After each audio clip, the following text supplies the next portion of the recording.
Okay, hello everyone. Welcome back. My name is Jan Mars. I'm a psychologist. I'm a therapist involved in a psilocybin trial in Groningen Hospital, which is up north in the Netherlands. And today I'll be talking to some experts in the field, and we'll be talking about psilocybin-assisted psychotherapy. We'll be talking about the mechanisms of change, and we'll have a discussion afterwards. And maybe some of the questions that we will address is if the mental health care system is ready for for implementation of psilocybin-assisted psychotherapy, and what does it take? What does it require of therapists to be offering this kind of therapy? There is also a chance to ask some questions during the Q&A, which will be after the presentations. So we're going to start off with Renske Blom. She is a psychiatrist at the University Medical Center in Utrecht in the Netherlands. She's involved in the Compass Pathways trial, investigating the effects of psilocybin in patients with a treatment-resistant depression. So I'm going to hand it over to Renske. This talk, and thank you for selecting this talk on the multi-center randomized controlled trial and investigating whether psilocybin has an effect on patients with treatment-resistant depression. My name is Renske Blom. I'm a Netherlands-based psychiatrist and I'm affiliated in the trial in Utrecht, but the trial is also based in Leiden and in Groningen. This is the Compass Pathways funded trial. So I spent like half of my residency first as a co-investigator and after that as a chaperone affiliated in this trial. And I must say I'm like actually super grateful. Thank you so much for everyone who made it possible that actually psychedelics are making its way into psychiatric research. I couldn't have thought of like 10 years ago of being able to do this work in my lifetime. So thank you all. Metten Somers is our PI. And this trial looks into treatment-resistant depression. From a clinical perspective, is a super heterogeneous disease, actually, which symptoms are different and highly individual how symptoms appear in a human being. But often we see low mood, repetitive negative thought patterns which they can't really escape or get out, and being shut off from life, from family, from work, from everything in life. It's very lonely. According to the DSM, which we use in psychiatry, depression is a widespread disease/problem because it affects 320 million people globally, of which roughly 60% proceeds into persistent depression, and 1/3 of the whole group progresses into treatment-resistant depression, which is also the group we look into in this trial. They do not adequately respond to treatments or, in this trial, medications. And there is a problem here because at this point of time, only 10 to 20% of this treatment-resistant depression group reaches the state of remission, which is a state of no to only 1 or 2 symptoms. So there's a high unmet medical need for treatment-resistant depression at this point of time. You're the public. I don't have to talk through what psilocybin is or its history, so that's great. We can skip on that. It's important to notice that we use synthetic psilocybin in this trial, which is taste and odorless, which makes it great to do a placebo-controlled trial, and is easy to store. Our current trial is based on these famous studies who in which psilocybin appears to act as a rapid onset antidepressant and gives a reduction of depressive symptoms. But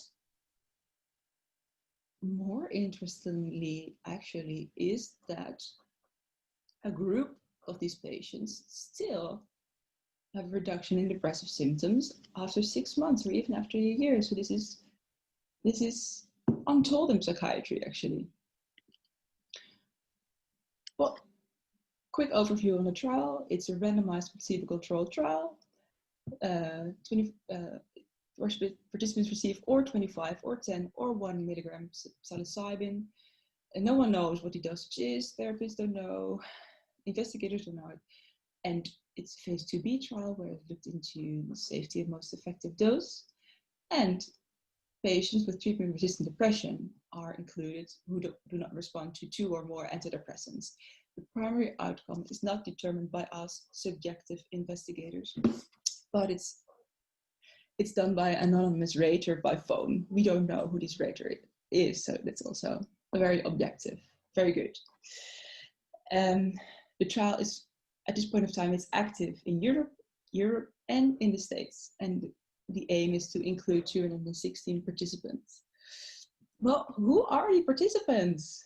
I can only tell from Utrecht-based perspective, but the participants, we give plenty of talks to mental health practitioners, but they are still reluctant to mention it to their patients.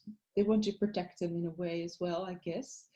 And because our rough estimation is that like 90% of our participants is participant initiated because they saw a documentary on Netflix or something in the news, which made them think, oh, maybe this is something for me, and they searched for the trial. And they asked their general practitioner or therapist for a referral. So yeah, welcome to our therapy team, which consists of 2 therapists who are both nurse practitioners. And they are very good. They are like trained to be with patients for hours and hours, who at the psychiatric ward, for instance, experience difficult emotions. So they are very well trained for this job. And we, like clinical psychologists and myself, we are the chaperones. We spent 3 sessions on preparation, very short. It's just the flight instructions, ready for takeoff, and making sure we connect and creating trust, mutual trust and a bond to go on this journey. On the dosing day, we guide them through their journey. We are present.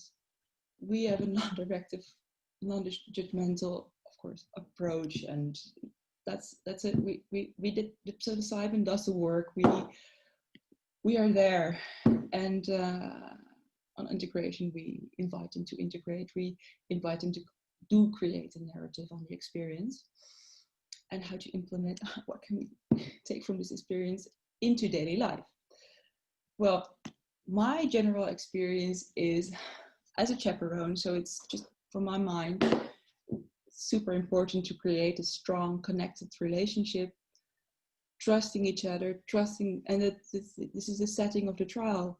We trust the investigators, the therapists, like everyone who has something to do with the participant.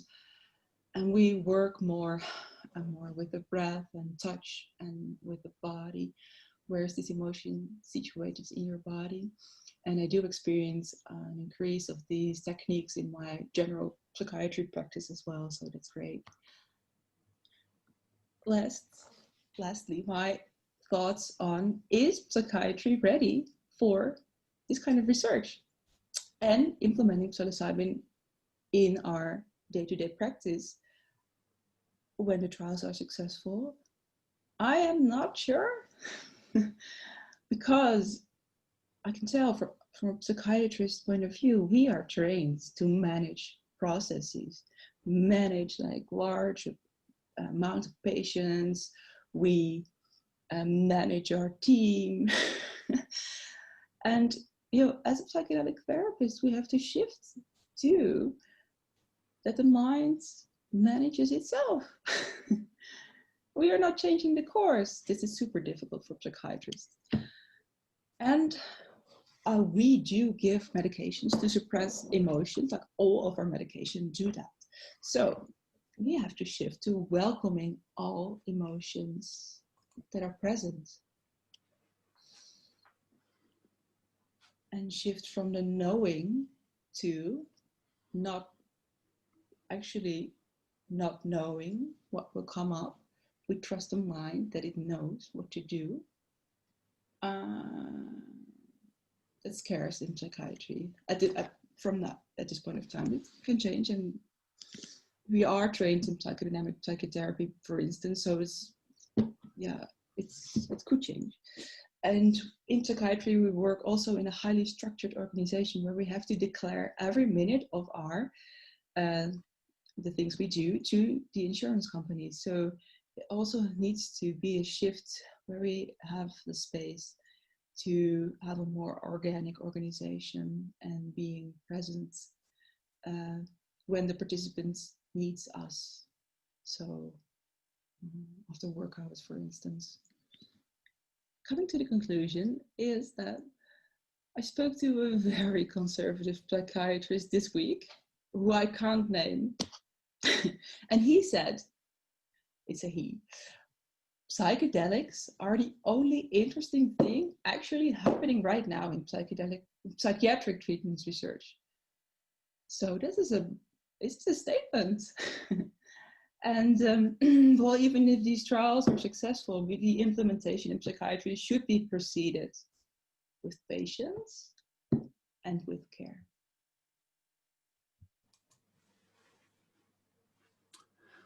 Okay, Jenske, thank you. I think you already raised an interesting point that we probably can discuss during the panel and the Q&A. That it almost seems like there are two different paradigms here on healing. So there's the paradigm within our mental health care system, and then there's this paradigm in psychedelic therapy, and it seems like it takes a different mindset of a therapist to be doing this kind of work. So we probably will be talking more about that.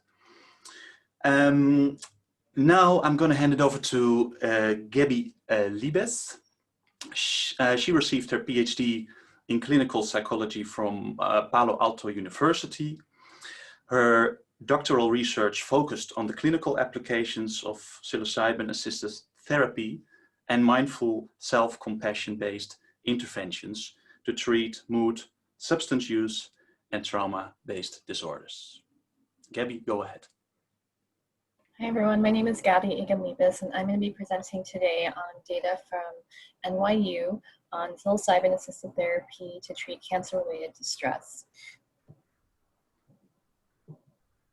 So before we talk about the results of those studies, I want to first spend a minute talking about existential distress, which is a much deeper kind of sort of anxiety and depression, or much more deeply felt sort of suffering that people who are struggling with life-threatening illness, and in this case, cancer diagnosis, can provoke. So for participants in our trial, they described feeling this real deep loss of meaning and hope, and a real sort of spiritual sort of loss of meaning that often was spoke about in spiritual terms. And while there are a number of psychosocial interventions that exist to target this kind of loss of meaning and these certain domain of distress, which is, I should mention, not listed in the DSM, the sort of manual of diagnostic criteria in psychiatry.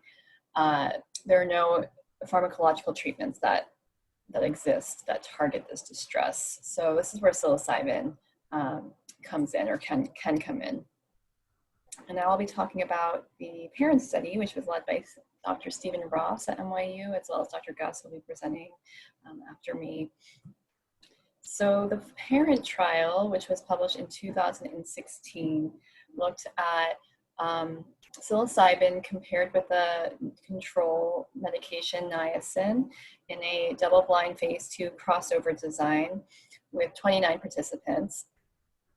who we recruited from mostly our clinical cancer center. And here on this slide, you can see the study design where we had 3 sessions of preparatory psychotherapy where we focused on sort of getting a life review, gathering information about specific and important milestones in that person's life, followed by the first medication session where they received either psilocybin or niacin.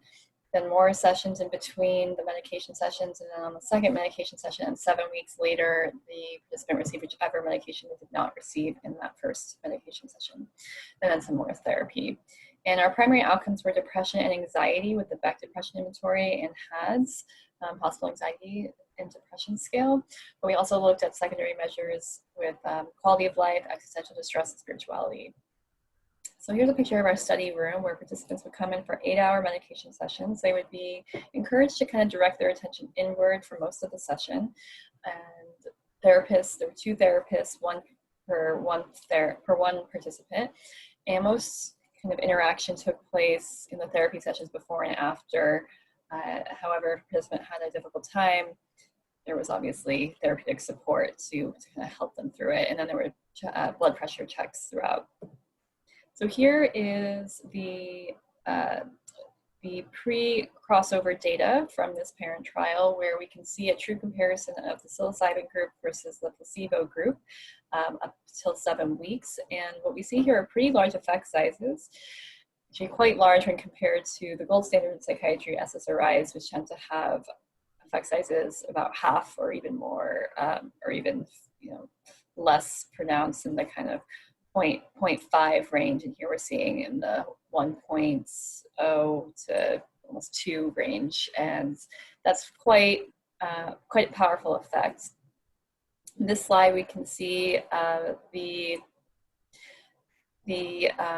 effects persisting to the about 6 month point up to study endpoint.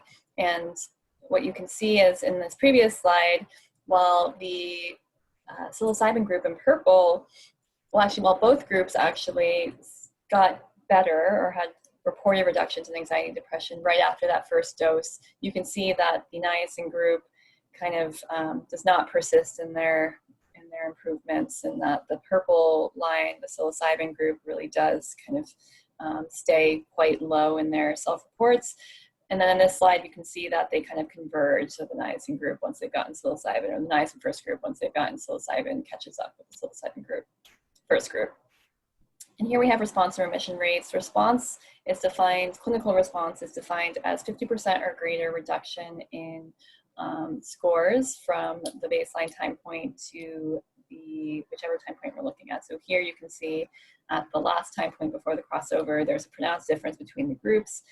And then at the 6 month point, 26 weeks, at the end of the study, you see that about 60 to 80% of participants are reporting these clinical response and remission rates. Remission refers to 50% or greater reduction plus a clinical score below 12 on the Beck Depression or below 7 on the HADS. This is quite impressive, actually. And when you think about the intervention and how how much of an impact it can have on people's symptomology. So now I'm going to present data that we published earlier this year, where we re-administered the primary outcomes, anxiety and depression measures, as well as some secondary outcomes at about 3.25 and 4.5 years out. And here we have the dose or the groups combined, dose sequence groups combined. So we don't have any true comparison between an active group and a placebo group, but we have here effect sizes showing within group reductions at these long-term follow-up points, which are quite large all these years later. And then again, response to remission rates, we see also 60 to 80% participants at the second long-term follow-up at 4.5 years, still continuing to endorse these clinical response, or these criteria, meeting these criteria for clinical response and remission rates. And also at this 4.5 year point, we see that participants are attributing to the psilocybin experience persisting effects that are quite impressive, I think, where 70 to about 100% of people are endorsing this experience as the single most or top 5 most significant, personally meaningful or spiritually significant experiences of their lives. So all these years later, they're continuing to say this is like up there with you know, the experience of having my first baby or getting married. So something about these experiences has such a strong impact all these years later. And this is also an interesting finding where we see that the time elapsed, so the continued passage of time correlates with continued reductions in depression and hopelessness or change scores, suggesting potentially that as more time passes, the more that our participants in the study are endorsing improvements, which is also kind of a novel paradigm for psychiatry, where we think about needing to sort of take a medication multiple times or continuing to take a medication to experience the benefit. Here, one time, and as time goes on, continue to sort of integrate that experience and experience beneficial effects. So I put here some qualitative findings. We conducted qualitative interviews of participants in our trial and published a couple papers, and trying to really more deeply understand psychological mechanisms that might be at play with this population with this intervention. So I'm not going to read all the quotes, but I will read the first two. "It has given me a different perspective on my life and has helped me to move on with my life and not focus on the possibility of cancer occurring. I try not to hold on to or stress unimportant things." Participant 27 said, "I feel like a whole bunch of crap has been dumped off the surface, the stuff that made my world shut down. I just feel so good about being alive, and I can see it anytime. It's like waking up in the most profound way." So, what do we think is happening here? And I have a few compelling theories that are supported by data from colleagues who are also conducting research with psilocybin. And one mechanism that's been proposed is acceptance of one's painful or unwanted emotional experience, or just acceptance of painful experience.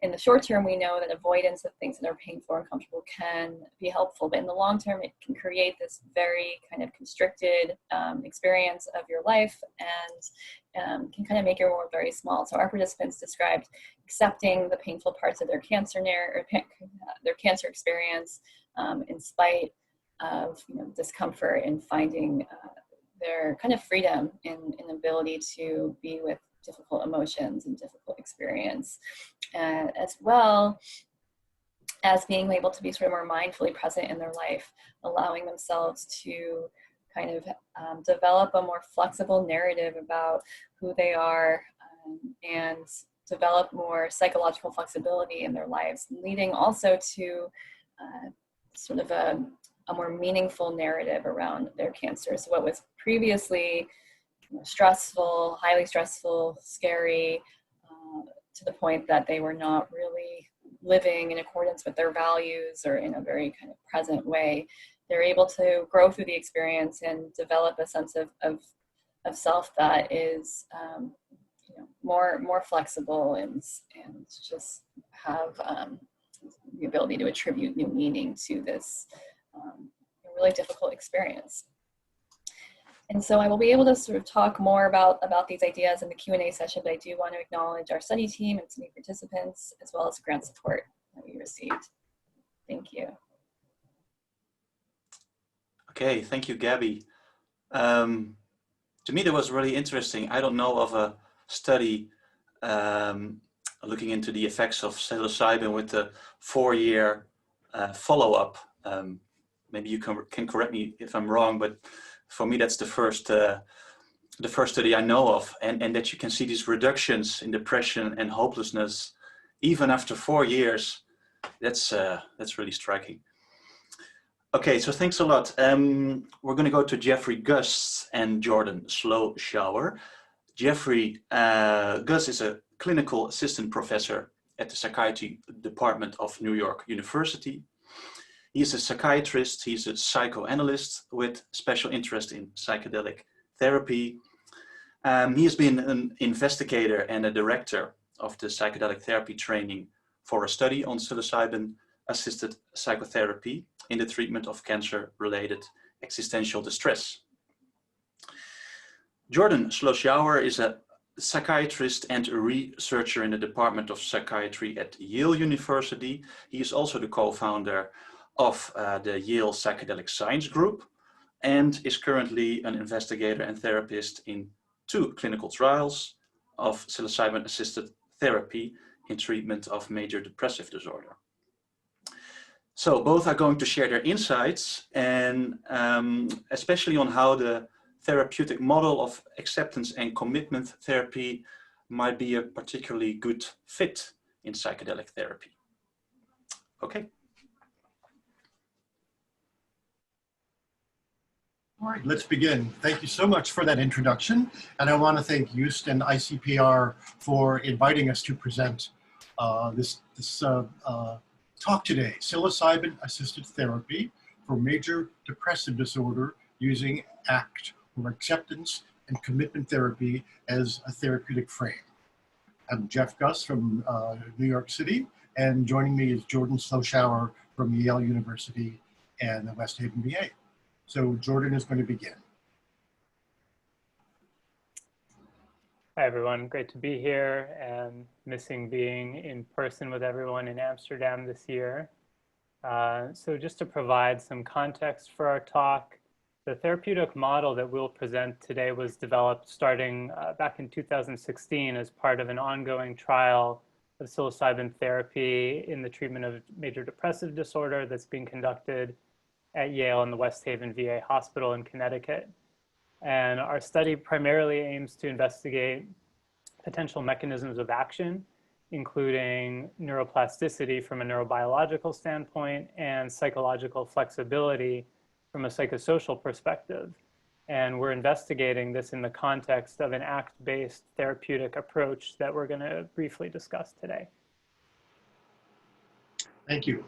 But before I continue, I would like to thank Gabby for an amazingly rapid presentation of our study. Usually takes me an hour to get through what she did in 10 minutes. So thank you so much for condensing that and sharing it so cogently.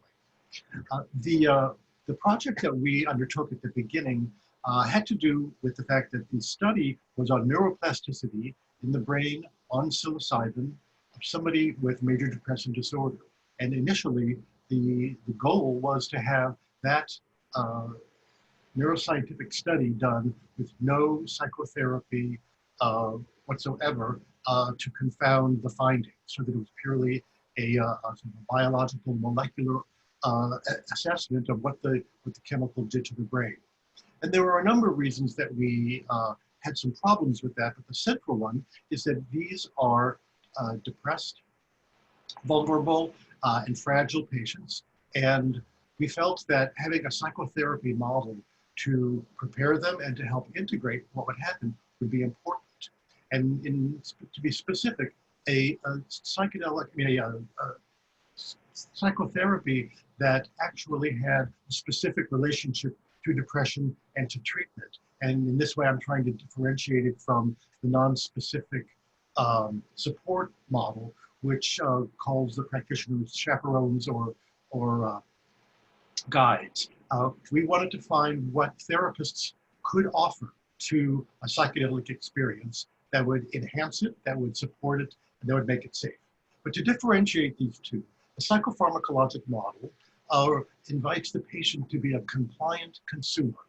And that consumer places trust in the powerful molecule, and of course, the system that produces the molecule and produces a great deal of expectation about what psychedelics are going to do. The psychedelic therapy model expects a more active engagement in the process, and the experience and the engagement in the process is intimately related to the response. Of course, that engagement is something that happens in a therapy context. In the psychopharm model, the brain is a primary locus of illness. American psychiatry, for the most part, believes that psychiatric illnesses are brain disorders, and we look at the brain as being of primary interest in understanding and treating psychiatric illnesses. But in the psychedelic therapy model, self and identity and the culture in which that self and identity exist are included in the clinical narrative, that is what's wrong, and the explanatory narrative of how it got better. So self, culture are a crucial part of understanding how psychedelic therapy works, rather than postulating a brain transformation model. In a psychopharmacologic model, the problem is defined through the signs and symptoms that are observed and recorded in the DSM-5 or the ICD-10. That is how you come to have a diagnosis of major depressive disorder. In psychedelic therapy, it's different. There is an attendance to behavioral, psychological, affective patterns. All of these and any of these can be part of the malady that the participant presents with, and the outcomes are less predetermined. The outcome, if we look at the psychopharm model, is a decrease in depression or decrease in dysphoria and improved adaptation. That is the goal. The goal in psychedelic therapy is embracing a full range of experience and undergoing a shift in identity and a way of being in the world as a sign of what gets better. What is measured is not primarily mood or adaptation in terms of understanding the change, although of course those things are measured in the study. Next. And I'm very briefly going to present just this barest information about acceptance and commitment therapy as possible. It will really take quite a long time to explain this to you. It is a third wave cognitive behavioral therapy, and it does not target any particular diagnostic category. The treatment target in psychological flexibility is an ACT is psychological rigidity, and the improvement is measured by psychological flexibility.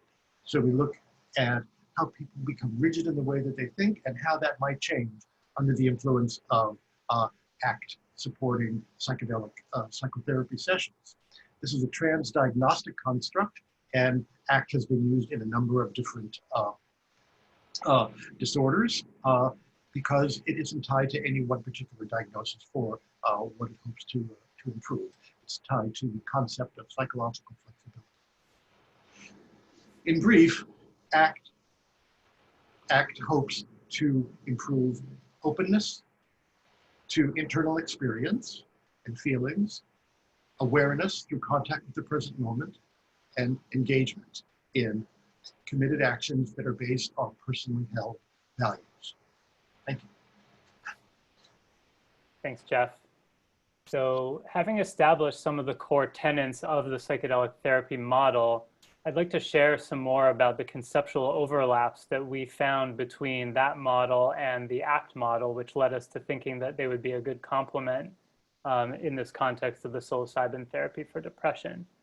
So first, ACT actively engages participants in the recovery process through an array of practices, exercises, and worksheets, namely mindfulness practices, values clarification exercises, and engaging in committed actions. Secondly, ACT doesn't explicitly set as its goal the amelioration of symptoms of depression or any specific condition, but rather targets psychological flexibility, as Jeff said. And we felt this was congruent with psilocybin therapy as not specifically being a remedy for depressive symptoms per se, but for being a catalyst to bringing about broader changes in people's lives and addressing underlying patterns of thinking and behaving that may actually drive their depression. And ACT has a very nice conceptual framework for achieving this based on the Hexaflex model that Jeff shared on the last slide. So ACT is a functional contextual approach which describes the effects of depression on thinking and behavior in ways that are amenable to specific psychosocial and behavioral interventions. So the ACT formulation is primarily psychosocial, but we combine this with biological assessments and our neurobiological understandings of psilocybin's action. And in the case of our study, our hypothesis that we could promote psychological flexibility during a window of increased neuroplasticity afforded by psilocybin. So moving down to the fourth row, in psychedelic therapy, we have the mantra to trust, let go, and be open, or turn towards an embracing experience that may be arising. And these values are front and center in ACT, as it is designed to decrease what's called experiential avoidance and increase acceptance. And finally, the outcomes of these two models are essentially the same in ACT. It's to have the participant or the patient living a values-driven, meaningful life, which is similar to the outcome we envision for psychedelic therapy.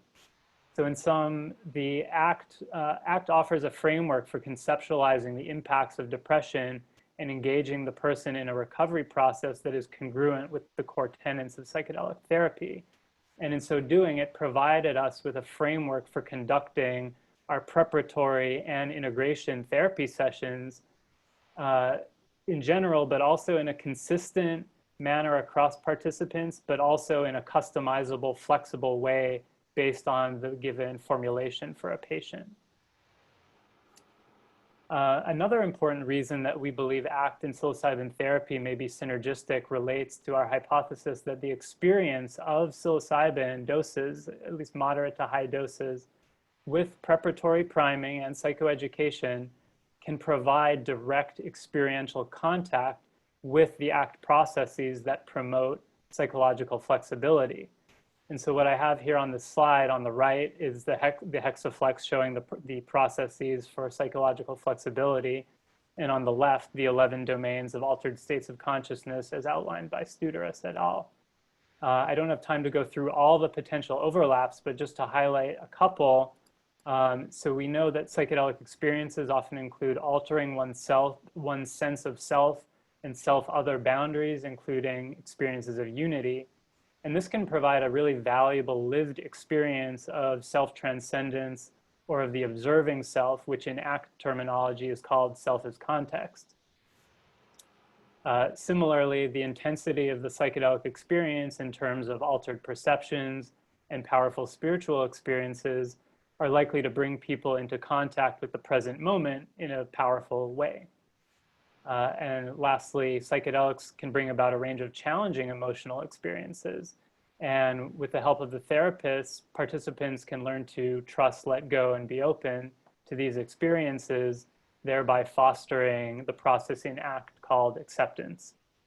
So in summary, given the conceptual overlaps and complements in approach, we hypothesize that by thoughtfully infusing ACT principles into the course of psilocybin therapy, that we may amplify the clinical improvements and lengthen the duration of improvement from depression, with increases in psychological flexibility being a key mediator.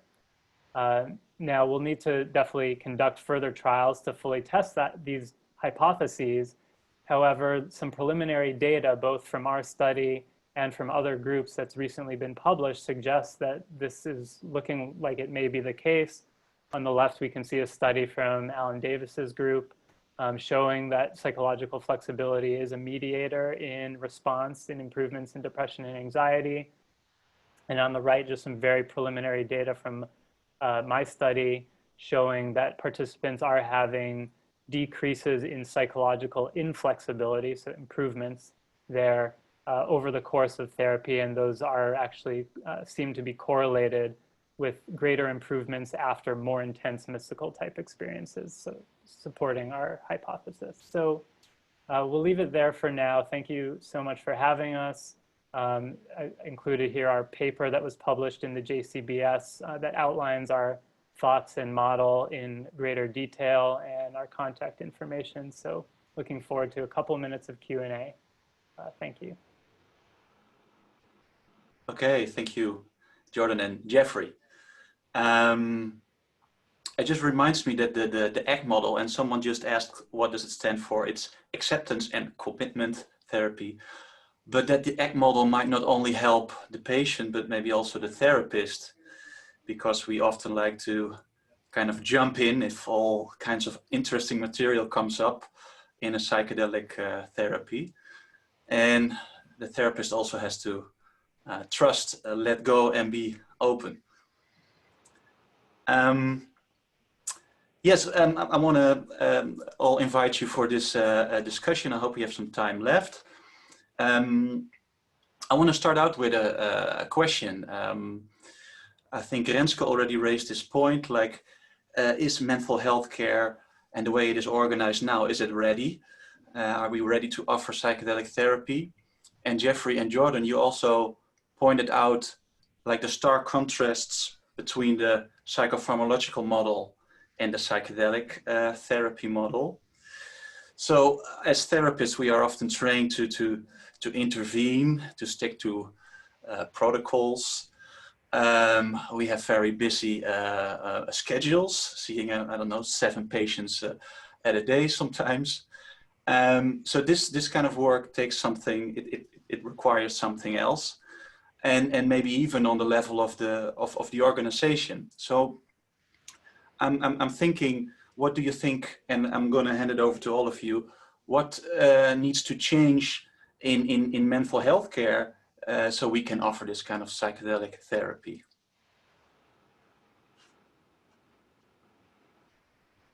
Yeah, first of all, I'll start. I think there still needs to be a lot of education. We started on talks a few years ago for our colleagues, and I skipped on psilocybin in this talk, but yeah, educate our colleagues about what it is and what the history is and what it can do. Yeah, there's some work to do, I guess. I don't know what your perspectives on it, Jeffrey, Jordan, Gabby. Yeah, I'd like to comment on that.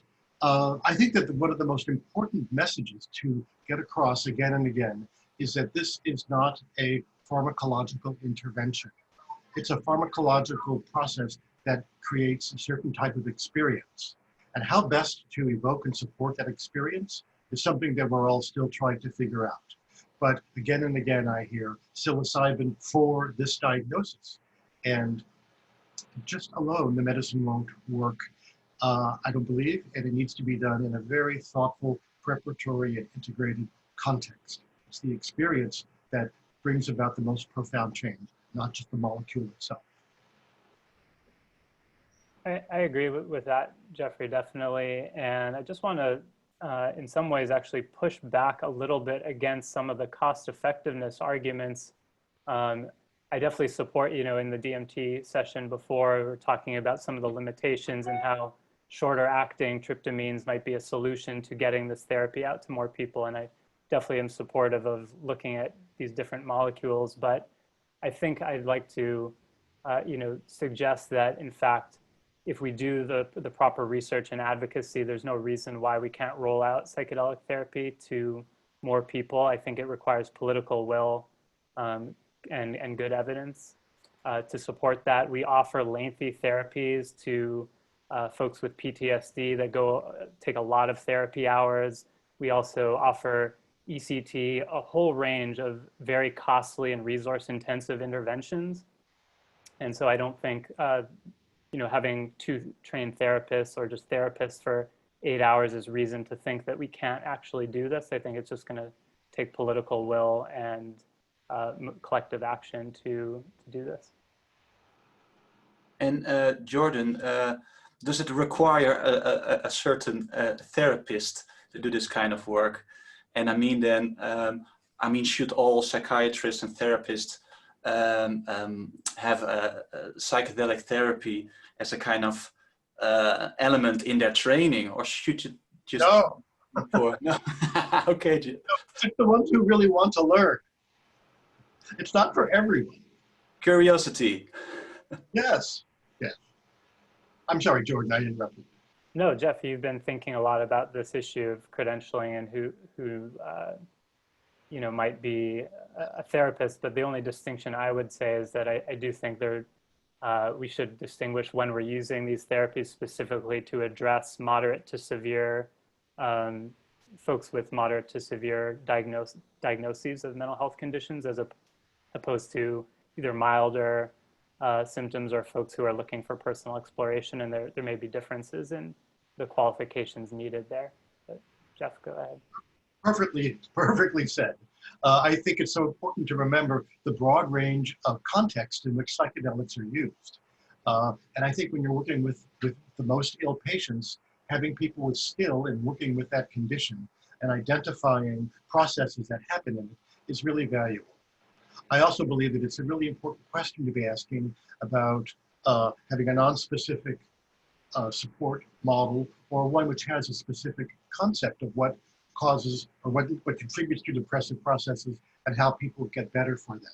And I think looking at those processes is also going to help us understand better how people get better and why they get better from the psychedelic therapy, rather than simply that we're liberating the inner healer. Because I don't think any process like that happens outside of a container. And I think it's impossible to not have interventions and things that are happening in the room. So I think if you can think what you're doing and have a deep feeling for it, like in ACT, how that process works, it's worth looking at. Okay, that's even beyond the scope of psychedelics. Yeah, Oh. getting to know these processes. Henske, sorry. I think in the future also psychedelic therapy should also be highly individualized, because you can also check whether a participant is already in mindfulness or in psychotherapy, and pick things of those therapies the participant is already using. So we can also individualize more psychedelic treatments. Exactly. Okay, thank you. And then one other question, and Jordan, you've started this talking about the optimal form and dose of psychotherapy, because we have corporate entities getting into the psychedelic field, and they might want cost-effective treatments. And this is for all of you. What are your ideas on the optimal form and dose of psychotherapy here?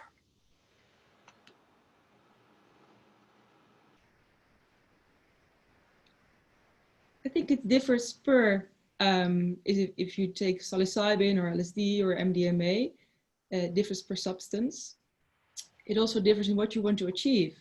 Do you want to achieve like problem solving issues, then you should lower the dosage and being able to talk in the therapy, but higher dosages, you might encounter ego dissolution or other, for another goal. So you just also individual what you should do. Okay, yeah. Oh, sorry. Gabby? Do we have to wrap? Do we have to wrap up right now, or can I quickly? Go ahead. Okay. Yeah, I think that's a really difficult question to kind of, or it's a really different, a difficult idea or concept to kind of quantify. I do think, as I think all of us have been kind of emphasizing, is that the healthcare system is very heavily influenced by this view that mental health difficulties are kind of related to diagnosable difficulties. And I think what I hope that psychedelic therapy is helping us kind of, or the approaches are helping us really embrace this view that mental health difficulties are less, or that we're approaching this from less of like a curing a problem or curing a diagnosis, and more of a kind of helping people cope with mental health vulnerabilities that can then be kind of strengthened through resilience approaches. And I think that we definitely don't want to skimp on the integration work and the psychotherapy that takes place afterward. I do think it's very individually based, given what a person's bringing to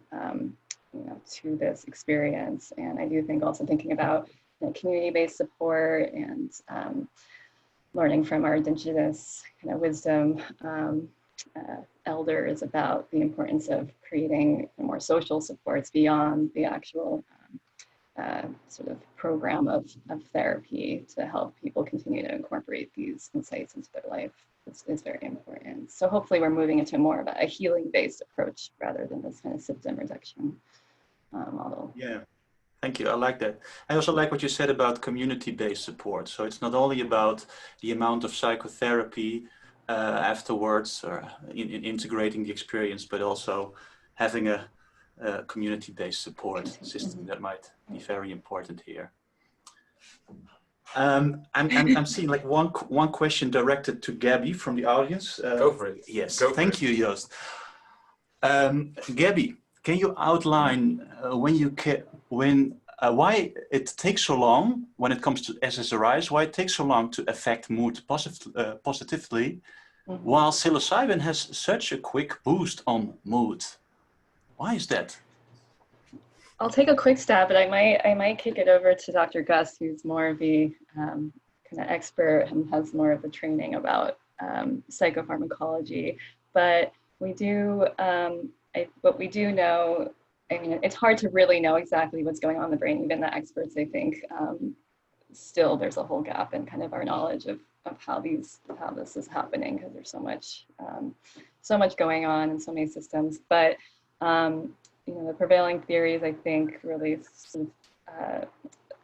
believe that that psychedelics target this 5-HT2A receptor. SSRIs target more receptors in the brain, or kind of bathing the brain, and it takes a longer time for changes to take place.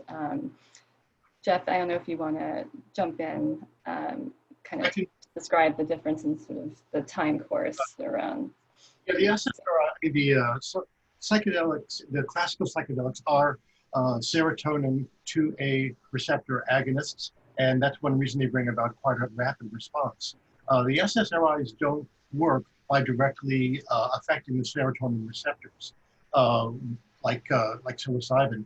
They lead over time to a change in the number and sensitivity of the pre- and postsynaptic serotonin receptors themselves. So the SSRI says to the nucleus of the cell, we've got to change the way that those receptors are down at the synapse, and that takes a number of weeks for that change to happen. And we believe it's the change in the receptor architecture, that is the number and the affinity of them, that brings about the mood change. But honestly, I don't really think we know exactly how that translates to improved mood. That's one of the mysteries between the mind and the body. Okay, thank you for clarifying that, and thank you all for your talks and a discussion. I'm gonna hand it over to Joost again because I think there's gonna be a break. Yes, indeed. Thank you, Jan. I'm going to step in the middle here a little bit. It's great to see you, Jeff, Jordan, Renske. I know you were all here 4 years ago. Gabby I'm super happy that you were able to make it still. You were one of our last editions in our in-person conference, and it's great to see you here on the screen as well. I know that time is short and these topics all warrant much more time and in-depth discussion. But for the audience that is watching, I kept saying multi-rooms before. The people have an option to create a meetup room in a community board in Hoover. Most of you may be in Zoom right now. But if you go to Hoover, there's a community board. You can create a meetup and you can continue the discussion with the panelists in there. If you haven't had enough of Jeff and Jordan, because I know I haven't. Jeff will be back here tomorrow. I'm not sure if Jordan is also joining, but there will be a much more in-depth discussion on therapeutic frameworks. Renske is also presenting a poster. So for those of you who haven't checked it out, you can also present a poster. This is our big break. So for us, we already have dinner here. We're gonna have a dinner break. I think Jeff, Jordan, you might be around lunchtime right now. Gabby, I'm assuming it's kind of breakfast time for you. So depending on where you are, it's a big break. You can have lunch, and please don't forget to tune into the next session, which will start. You can do this while having lunch, while getting up from your chairs. We'll have Donatas, who will be doing a live music show with his big bass, kind of classic Indian raga ambient mixture. To accompany your lunch, breakfast, dinner needs. And after that, we'll have 2 more tracks, one on integration in the Hoffman Hall and the other one on beyond symptom reduction in the Topkin de Rios room. And lastly, please don't forget to keep an eye out on our organizer announcements. If you're using the app, they will pop into your screen. This is where we will announce all important changes.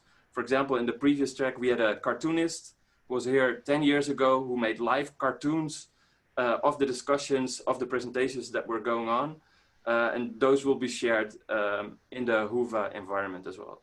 So keep an eye out on those. Thank you very much, Jan, for moderating yet another psilocybin track for us. My pleasure. An absolute pleasure. Thank you again to all the panelists, to the audience. We are using mostly Zoom, so please use only Zoom Q&A to answer your questions. Use the Zoom chat as well. I know that the Whova chat is always enabled. We cannot disable it, but most of the communication will take place on Zoom. So thank you very much. Enjoy your food, enjoy the music, and we'll see you back here at 7 on our end at least. Thank you, guys. Thank you.